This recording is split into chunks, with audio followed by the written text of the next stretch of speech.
babahaye n'uburenganzira bwo gutuma ishirahamwe Parseme gishinze kwigisha abarundi guhindura ingendo ryaratunganije kuwa 21 Munyonyo 2024 Ingozi ikiyago n'imico itandukanye yabe n'igihugu kubijanye n'integuro y'amafaranga akoreshwa na leta biciye mu muco ivyo bita budget programme nka kimwe mu vyofasha gushika mu mbona kazoza y'igihugu ya 2040 hamwe na 2060 kabaye akaje ko guhana ijambo kubijanye nuko hoza hatunganywa mu muco integuro y'amafaranga akoreshwa na leta hisunzwe integuro nshasha n'imigambi nkenegwa kugira ngo igihugu kigere kuri yambona kazoza ya 2040 hamwe na 2060 umuhinga yatanze icigwa akaba yabanje kwerekana itandukaniro riri hagati y'uburyo bwa kera hakorwamo integuro y'amafaranga hamwe n'uburyo bukoreshwa ubu ivyo bita budget programme. Muri budget programme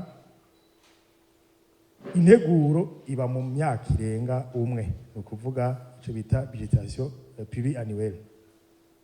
Ico gituma mwumva hariho vision 2040 2060 ikigenda irekana découpage ikizogenda kiragwa ku mwaka ugazoshikire iri yahangira. Kuri iyo mvo rero muri budget programme banza kwiyumvira ingorane ziriho muri rusange biziya zegeranirijwe muri ijya vision mwinjiyemwo murabona ibyagiye bihanze igihugu hanyuma bishabira découper en politique ubushikiranganje bwose bafite icyo bita politique nationale iri orientée muri iki dufate politique nationale de la jeunesse politique nationale de l'éducation iyo politique nationale rero ubushikiranganje bwo buheza bugafatirako kugira ngo buce bugira ico stratégie sectorielle stratégie bagiye gukoresha kugira ngo intambamyi ziri muri ico gisata bazohangana nibacaza muri ca kintu twise priorité budgétaire.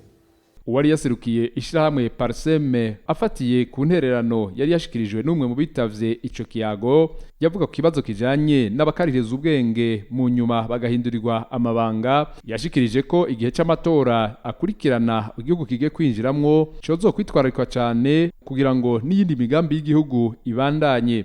Mu minsi heze Parseme yaratunganije igikorwa aho twerekana yuko nk'ubu tugiye kuja mu matora ari ibintu byo kwitondera cyane kuko tugiye kwinjira mu matora azokurikirana ari menshi mu mwanya muto.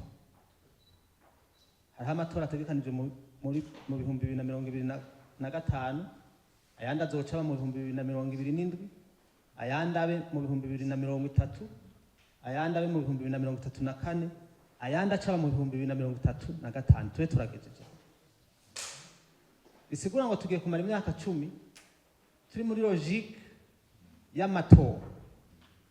Abantu rero igihe byoshika bagashira imitima yabo gusa mu matora birisika kutwibagiza ko dufise imbono dushaka kuzoshika kandi amatora ya 2035 azoba hasigaye imyaka 5 gusa 5 je crois 5 ou 6 ngo Burundi bushikira umwaka wa 2040 aho bwiteze kuzoba ari igihugu kiri emerge. Ibintu bya amatora tugiye kwinjiramo turasaba ko byotunganywa neza akagenda neza cyane mugabo kandi bakibuka ko iruhande y'amatora hariho iyindi migambi ya leta itegerezwa kubandanya. Rero aya makengo ufise natwe turayafise nukuri ho kwiga ukuntu inzego zironka umwanya wo gukora cyane ububuzi buri mu buhinga abantu bamaze kugira experience bakagumamwo igihe atandi makosa mugabo baba bafise bakagumamwo kugira ngo ntabe kwama abantu baronka experience bagenda igihugu camana bezwe yo guforoma abandi bantu. Urongoye kaminuza yigenga ya Ngozi Patiri Apollinaire Bangayimbaga nawe mu ntererano yiwe akaba yipfuje ko ibiri mu mbona kazoza y'igihugu zyo kwigishwa cyane abarundi bakabimenya ariko kandi akagira amakenga ko azokenegwa n'abahinga batari bake. Ngira ngo abanyagihugu turakeneye gusigurirwa iyo mbona kazoza iyo bavuze ati mu mwaka wa 2040 igihugu cifashe bisigura iki. Ngira ngo ntiturabisigurirwa cyane kugira ngo twumve ico duhamagariwe dushiramwe ingufu.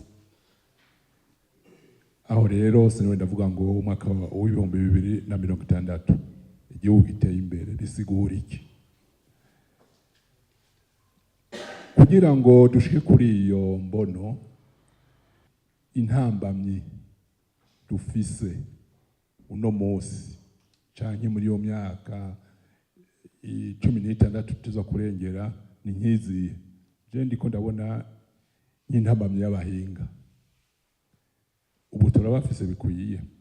Ico kiyago kikaba cari catumiwemwo imico itandukanye y'abenegihugu nk'abanyamigambwe, abari mu mashirahamwe adaharanira ivyicaro vya politike, abaje intwaro n'abandi. Mu myaka